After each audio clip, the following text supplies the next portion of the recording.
Hi, it's Shawn Casemore, and I want to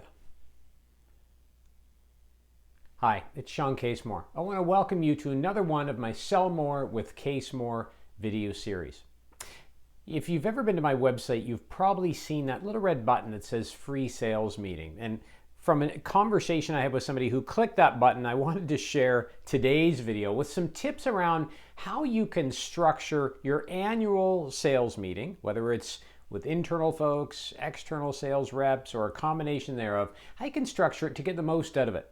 After all, our whole goal of investing money in having those meetings is to try and get people energized and excited so they want to go out and sell more, right? Well, oftentimes, unfortunately, that's not the case. I participate in a lot of sales meetings. I'm often brought in as a speaker, both virtually as well as in person, to large annual sales meetings, and the agenda is much to be desired in many cases. So back to that red button, if you would like me to attend a brief interim sales meeting, maybe you're having a little weekly team meeting or even a monthly meeting with your internal folks, make sure you hit that button on my website, put some information in, I'll be in touch, and if it's going to work out, be happy to participate, no charge, just my way of giving back and trying to help those who are trying to sell more after all.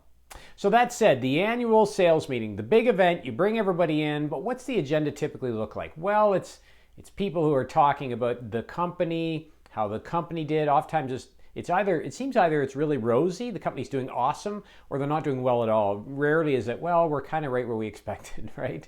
But nonetheless, there's about 3/4 of the time spent on the company, and then the other quarter is spent on what the expectations are of the salespeople, right? Well, if you put yourself in the seat in one of those meetings, the question you really have to ask yourself is, if you look at the typical salesperson, right? Salespeople enjoy interaction with others, hence they wouldn't be successful in sales if they didn't. They're active. Sales is an action-based activity, so they like to be active and doing different things on a constant basis. And ultimately, they're focused on their own careers, right? A lot of people move into sales because they want to have control over their time and over their income.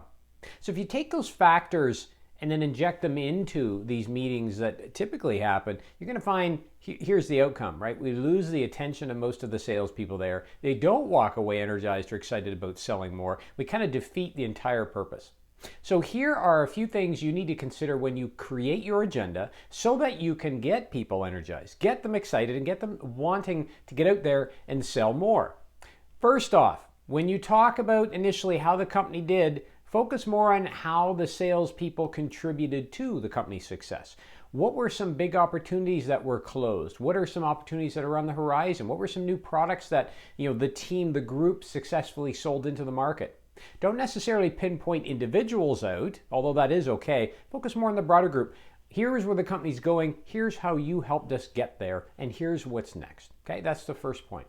Second, you want to be focused on how is the company going to help the salespeople?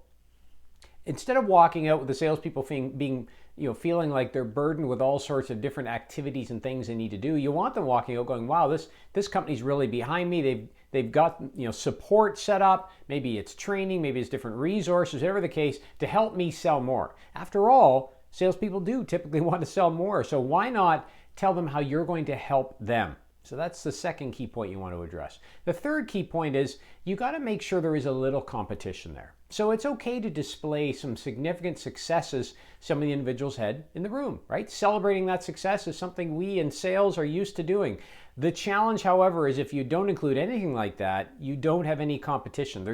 And salespeople typically are a little bit competitive, right? They want to make sales. So if they see somebody else doing a little bit better than they are, that motivates them, right, to get out there and sell. Doesn't work for everybody, but it does work for the majority in my experience.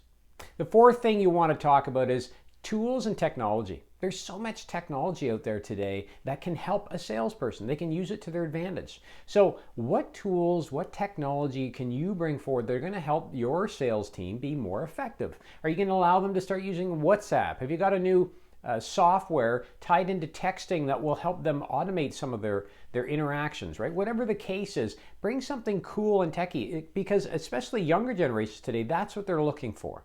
Right? That's going to get their attention, keep their attention, and indirectly send the message that, hey, we're here to help you. The last point I want to bring out here, and it's maybe a little bit different than some of the previous points, but make sure they know you love them, right? As salespeople, it's a very independent profession. A lot of times you're not necessarily working, with a group of people every day. You're doing some of your selling activity alone.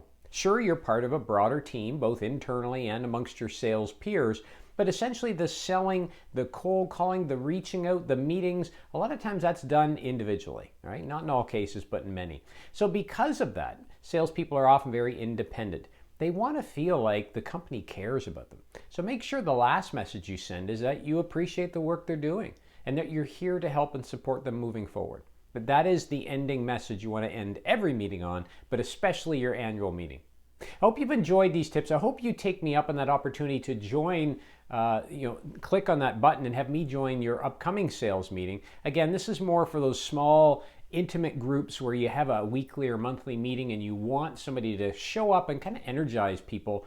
I'm happy to do that for you. So click the button, reply, and we'll see if we can figure something out that works for both of us. Until next time, make sure you check out more videos on my YouTube channel. You can always get more free resources as well at my website, www.ShawnCasemore.com. And until next time, get out there today and sell something. I'm Shawn Casemore. Thanks for joining me again. We'll talk to you soon. Take care.